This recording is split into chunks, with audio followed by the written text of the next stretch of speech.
Hi friends, welcome back to my channel. ప్రతిరోజు కార్తీక దీపం serial టీవీలో కన్నా ముందుగా చూడడానికి వెంటనే మా ఛానల్ని సబ్స్క్రైబ్ చేసుకుని పక్కనే ఉన్న గంట సింబల్ ఆల్ పైన క్లిక్ చేయండి. అప్పుడే నేను పోస్ట్ చేసే లేటెస్ట్ అప్డేట్స్ వీడియోస్ మీరు మిస్ కాకుండా నోటిఫికేషన్ ద్వారా చూడగలరు.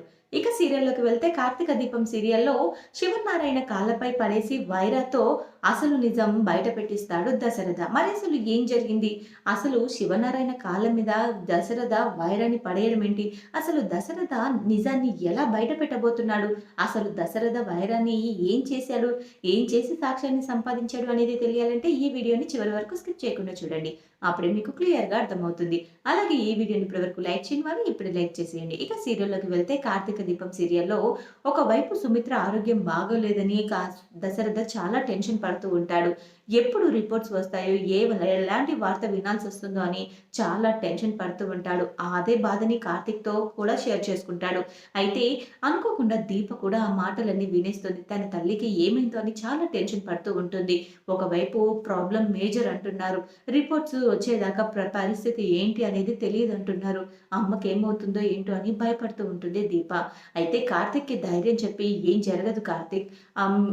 బావ ఏ తప్పు చేయలేదు. ఆ తప్పు వెనుక ఎవరున్నారో మనం కనుక్కుందాం. ఖచ్చితంగా బావకి శిక్ష పడకుండా మనం చూద్దాం. మీ నాన్నకేమీ కాదు అనగానే ఏమీ అవ్వద్దని అనుకుంటున్నాను మామయ్య.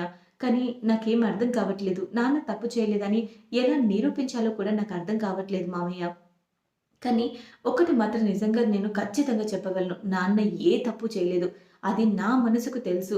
ఈ ఇంట్లో వాళ్ళు కూడా అందరూ నమ్ముతున్నారు. ఇది కావాలని ఎవరో నాన్న పరువు తీయడానికి, నాన్న పదవి పోగొట్టడానికి, నాన్న చేసే పనులన్నిటినీ, దీప చేసే పనులన్నిటిని తప్పు అని నిరూపించడానికి మాత్రమే కావాలని ఇదంతా చేస్తున్నారని నాకు అర్థమైంది మావయ్య. కానీ అది ఎవరు అనేది ఇందులో ఇంకా అనుమానం ఏముంది కార్తీక్? నాకు తెలిసి ఇదంతా జ్యోత్స్నే చేయించి ఉంటుంది అనగానే, "ఏం మాట్లాడుతున్నావు మామయ్య? జ్యోత్స్న మీద నీకెందుకు అనుమానం ఉంది?" అనగానే, "జ్యోత్స్న మీద మాత్రమే ఉంటుంది. ఒకటి ఇంట్లో వాళ్ళైతే జ్యోత్స్న, అదే బయటి వాళ్ళైతే ఈ కంపెనీ మీద కోపం పెంచుకున్న ఆ వైర అయ్యుంటాడు. వైర ఆ రోజు మనకు వేలం పాటలో తను ఓడిపోయినప్పటి నుంచి మన కంపెనీని ఎలా దెబ్బతీయాలి? ఎప్పుడెప్పుడు అవకాశం వస్తుందని చూస్తున్నాడు. కాబట్టి మన ఎంప్లాయీస్‌లో ఎవరికైనా ఒకరికి లంచం ఇచ్చి, అందులో ఏదో కలిపి ఫుడ్ పాయిజన్ అయ్యేలా వైరా చేసుండాలి. లేదంటే జ్యోత్స్న సీఈఓ పదవి నుంచి శ్రీధర్ బాబుని తప్పించడానికి కావాలని జ్యోత్స్నైనా చేసుండాలి. మనకు ఈ 2 ఆప్షన్స్ తప్ప పెద్ద పగ ఇంకా ఏదీ లేదు కార్తీక్. ఇక కాశీ అంటావా? తను స్వయంగా తానంతట తాను స్వయంగా మందు కలిపి ఏదో చేసి అక్కడ అలా చేయాల్సిన అవసరం అయితే లేదు కార్తీక్. ఎందుకంటే నా అంచనా ప్రకారం కాశీ మంచివాడే. కానీ కాదనను. కాశీ అలా తప్పు సాక్ష్యం ఎందుకు చెప్పాడో నాకు తెలీదు కానీ, అందుకు కారణమైతే తన ఈగో అని అర్థమవుతుంది. కానీ తన ఈగో ఒక 10 మందిని బలి చేసుకునేంత ఈగో అయితే కాదు. తనని అడ్డు పెట్టుకొని ఎవరైనా చేసుండాలి. అనగానే నాకిప్పుడు అర్థమైంది మావయ్య. తనని అడ్డు పెట్టుకొని జ్యోత్స్న ఇదంతా చేసుంటుంది. ఎందుకంటే ఎప్పుడు జ్యోత్స్నతో మాట్లాడకుండా కోపంగా ఉండే కాశీ ఏకంగా తన రూమ్‌లోకి వెళ్ళి మాట్లాడి, స్వయంగా మాట్లాడి ఆ తర్వాత వచ్చాడు. అప్పటినుంచి కాశీలో చాలా మార్పొచ్చింది. ఎప్పుడైనా నేను కల్పిస్తే ప్రేమగా బావ అంటూ మాట్లాడేవాడు. కానీ ఇప్పుడు అసలు నా కళ్ళల్లోకి కళ్ళు పెట్టి చూసి మాట్లాడలేకపోతున్నాడు. నాకెందుకో జ్యోత్స్న ఇదంతా చేసిందనిపిస్తుంది. అలాగే ఆ వైర గురించి కూడా నాకు కొంచెం అనుమానంగా ఉంది. అనగానే మనము అంతరి డీటెయిల్స్ కనుక్కుందాం కార్తీక్. అయినా రేపు కోర్టులో శిక్ష పడే అవకాశం ఉంది కదా! ఆలోపే మనం ఇదంతా కోర్టుకు వెళ్ళేలోపే మనము ఇదంతా తప్పుడు సాక్ష్యమని, తప్పుడు కేసని, అలాగే దీనికి సంబంధించిన వాళ్ళని ఖచ్చితంగా మనం పోలీసులకి పట్టించాలి. మనము అదే పనిలో ఉందాం కార్తీక్. మామయ్య మీ నాన్న ఏ తప్పు చేయలేదని నాకు తెలుసు. అనగానే, "అవును నాన్న, మామయ్య ఏ తప్పు చేయలేదు. అలాగే అసలు మామయ్య ఈ తప్పు చేయకుండా అసలు ఎన్ని అవమానాలు, ఇంత చేదు అనుభవం చూసాడు అంటే, అసలు ఎలా తట్టుకోవాలో అర్థం కావట్లేదు. మామయ్యని అరెస్ట్ చేశారన్న వార్తని నేను తట్టుకోలేకపోతున్నా. ఖచ్చితంగా ఏదో ఒకటి చేసి మామయ్య ఏ తప్పు చేయలేదని నిరూపించాలి నాన్న అనగానే, "నువ్వేం కంగారు పడకమ్మా. వీటన్నిటి గురించి నువ్వు ఆలోచించకు. నువ్వు కేవలం నీ కడుపులో ఉన్న బిడ్డ గురించి మాత్రమే ఆలోచించు. నువ్వు ఏ బెంగ పెట్టుకోవద్దు. అక్కడ సుమిత్రకేమవుతుంది?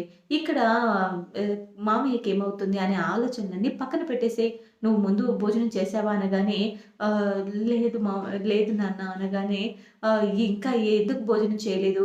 అయినా నువ్విప్పుడు ఒట్టి మనిషివి కూడా కాదు. అయినా నువ్వు భోజనం చేయకుండా ఎందుకున్నావు? అసలిక్కడికి రావద్దంటే వినవు. వస్తావు, కానీ బాధపడతావు, టైంకి తినవు, అందరి టెన్షన్స్ నువ్వే పెట్టుకుంటావు.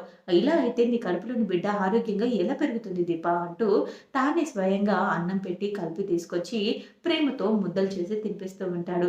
అయితే తన కన్న తండ్రి చేత ముద్దలు ప్రేమగా గోరుముద్దలు తింటుంటే తన మనసు నిండిపోతుంది. కానీ ఈ ప్రేమ ఎన్నాళ్ళు ఉంటుంది? నాన్న ఎన్నాళ్ళు సంతోషంగా ఉంటాడు? అసలు అక్కడ అమ్మకి ఏమైంది? మామయ్య నిజంగా బయటికి వస్తాడా? ఇవే ఆలోచనలు దీప మైండ్‌లో మెదులుతూ ఉంటాయి. ఇక ఆ తర్వాత దాశరథ మనసులో ఒక ఆలోచన అయితే మెదులుతూ ఉంటుంది. అసలు జ్యోత్స్న ఎందుకిలా చేసుంటుంది? అంటే కేవలం శివ పదవి నుంచి శ్రీధర్ బావని తప్పించడానికే ఇలంతా చేసుంటుందా? అసలు దీని వెనుక ఇంకో కారణం ఏదైనా ఉండుంటుందా? అసలు ఏం జరుగుతుందో నాకైతే ఏమి అర్థం కావట్లేదు అని అనుకుంటూ దశరథ ఆలోచిస్తూ ఉంటాడు. ఎలాగైనా జ్యోత్స్నని ఫాలో అయితే ఏదైనా నిజం తెలుస్తుండొచ్చు అని అనుకుంటూ సీక్రెట్‌గా జ్యోత్స్నని ఫాలో అవుతూ ఉంటాడు. ఆ తర్వాత వైర ఇంకా జ్యోత్స్న ఇద్దరు కలిసి ఫోన్‌లో మాట్లాడుతుంటారు. "ఏంటి వైర, మనం అనుకున్నది అనుకున్నట్టే జరుగుతుంది కదా!" అని ఫోన్‌లో మాట్లాడుతూ ఉండగా మొత్తం కూడా దశరథ వింటాడు. అంటే జ్యోత్స్న, వైర ఇద్దరు కలిసి నాటకం ఆడుతున్నారని అర్థమైంది. "వైర, నువ్వు నా కూతురి మనసుని పొల్యూట్ చేశావు. అదీ కాక నా కూతురి ద్వారానే నా బావ జైలు పాలయ్యేలా చేస్తావా? నీ సంగతి చెప్తాను" అని చెప్పేసి జ్యోత్స్న మాట్లాడిందంతా కూడా రికార్డ్ చేసి, మనం అనుకున్నది అనుకున్నట్టు జరగడానికి మనం చాలా ప్రయత్నం చేయాలి. అంటే ఇంకా కొన్ని నిజాలు బయటపడకుండా మనం దాచాలి. అంటే అక్కడ ఫుడ్ పాయిజన్ చేయించింది మనమే అన్న విషయం ఎవ్వరికీ తెలియకుండా చూడాలి. ఇదంతా ఎలాగో శివనారాయణ గారి పరువు కాపాడడం కోసం మా మామయ్య ఖచ్చితంగా ఎలాగో ఆ పరువు నిలబెట్టడం కోసం ఆ తప్పుని తాను చేయకుండా తన మీదే వేసుకుంటాడు. ఎందుకంటే సరైన సాక్ష్యాలు దొరికే వరకు, దొంగ దొరికే వరకు హీరోనే కదా! ఇప్పుడు ఎలాగో మనము దొరకము. కాబట్టి మనం హీరోల్లాగానే ఉండిపోతాం. మా మామయ్య దొరికాడు కాబట్టి దొంగ అయిపోయాడు.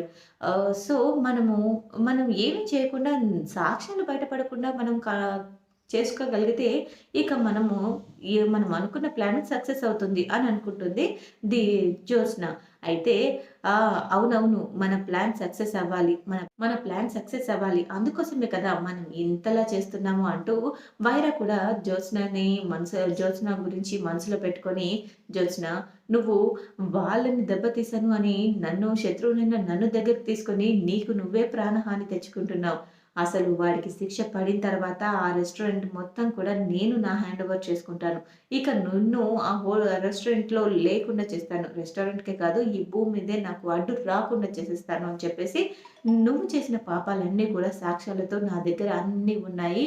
ఇక నీ గురించి కూడా బయట పెట్టానంటే ఆ ఇంట్లో వాళ్ళు నిన్ను చీకొట్టేస్తారు" అని చెప్పేసి అనుకుంటూ ఉంటాడు వైర. ఇక అదంతా తెలిసిన తర్వాత వైరా దగ్గరికి వెళ్లి గట్టిగా చెంప పగలగొట్టి, "వైరా దగ్గర ఉన్న సాక్ష్యాల్ని చంపేస్తాను. సాక్ష్యాలు ఏం జరిగింది? అసలు ఎందుకిలా చేస్తున్నారు? మీరు మా బావని అరెస్ట్ చేయించాల్సిన అవసరం ఏమొచ్చింది?" అంటూ అన్నీ కూడా చెంప పగలగొట్టి వైరా చేత నిజాలన్నీ చెప్పిస్తాడు. ఇక ఆ తర్వాత వైరాని లాక్కొచ్చి శివనారాయణ కాళ్ళ మీద పడేస్తాడు. వైరాను ఒక్కసారిగా అక్కడ చూడగానే ఒక్కసారిగా జ్యోత్స్న లో వణుకు పుట్టేస్తుంది. ఏంటి వైరా ఇలా దొరికిపోయాడు? వైర తప్పు చేశాడని నాన్నకెలా తెలిసింది? అసలు వైరని ఎందుకు తీసుకొచ్చాడు? అసలు ఏం జరుగుతుంది? కొంపదీసి ఫుడ్ పాయిజన్ చేయడానికి కారణం నేను వైరానే అని నాన్నకు తెలిసిపోయిందా? ఆ నిజం ఇప్పుడు అందరి ముందు బయట పెట్టేస్తాడా? అంటూ జ్యోత్స్నలో ఒక రకమైన టెన్షన్ అయితే స్టార్ట్ అయిపోతుంది. "ఏంటి డాడీ? ఏం జరుగుతుంది ఇక్కడ?" అంటూ అనగానే, "ఒక 5 మినిట్స్ ఉండు జ్యోత్స్న. అన్ని నిజాలు అవే బయట పడతాయి" అని చెప్పేసి అంటూ ఉండగానే అయిపోయింది. అంతా నాశనం అయిపోయింది. ఎప్పుడు బావని, దీపని దెబ్బతీయాలని నేను చూస్తూ ఉంటాను. కానీ ఈరోజు నేనే దెబ్బతినేలాగా ఉన్నాను. నాకేం అర్థం కావట్లేదు. వైరని ఇక్కడి నుంచి ఎలాగైనా తప్పించాలి అని అనుకుంటూ ఉంటుంది జ్యోత్స్న. కానీ కార్తీక్ ఇంకా దీప మాత్రం, "ఏంటి? ఏం జరిగింది నాన్న?" అంటూ దీప అడుగుతుంది. ఆహ్, "మీ మామయ్య ఏ తప్పు చేయలేదనడానికి వీడే బావ జైలుకి వెళ్ళడానికి కారణం వీడే. అసలు నేరం ఎవరు చేశారో వీడంతట వీడే వీని నోటి నుంచే చెప్పిస్తాను అని చెప్పేసి శివనారాయణ కాళ్ళ మీద పడేసి బాగా దెబ్బలు వేస్తూ ఉంటాడు. ఇక దాంతో శివనారాయణ "రేయ్! లేరా" అంటూ గన్ తీసుకొచ్చి బెదిరిస్తాడు శివనారాయణ వాడిని. అయితే ఇక నిజం మరి చెప్తాడా లేక జ్యోత్స్న చేసిన కుట్రని మొత్తం బయటపెట్టి మీ ఇంటి వారసురాలే ఇదంతా చేసింది. కావాలని తను నా దగ్గరికి వచ్చి ఇదంతా అడిగింది. నాకు తను చెప్పినందుకే చేశాను అన్న విషయం ఏమైనా చెప్తాడా? జ్యోత్స్న బండారాన్ని బయట పెడతాడా? లేక మరి జ్యోత్స్న ఆ నిజాన్ని బయట పెట్టకుండా వైరాని ఏం చేస్తుంది అనేది తెలియాలంటే తర్వాత ఎపిసోడ్ వరకు వేచి చూడాల్సిందే. ఈ వీడియో గనుక మీకు నచ్చినట్లయితే లైక్ చేసి షేర్ చేయండి. మా ఛానల్‌లోని మరెన్నో లేటెస్ట్ అప్డేట్స్ కోసం వెంటనే మా ఛానల్‌ని సబ్స్క్రైబ్ చేసుకొని పక్కనే ఉన్న గంట సింబల్ ఆల్ పైన క్లిక్ చేయండి. అప్పుడే నేను పోస్ట్ చేసే లేటెస్ట్ అప్డేట్స్ వీడియోస్ మీరు మిస్ కాకుండా నోటిఫికేషన్ ద్వారా చూడగలరు. Thanks for watching my video.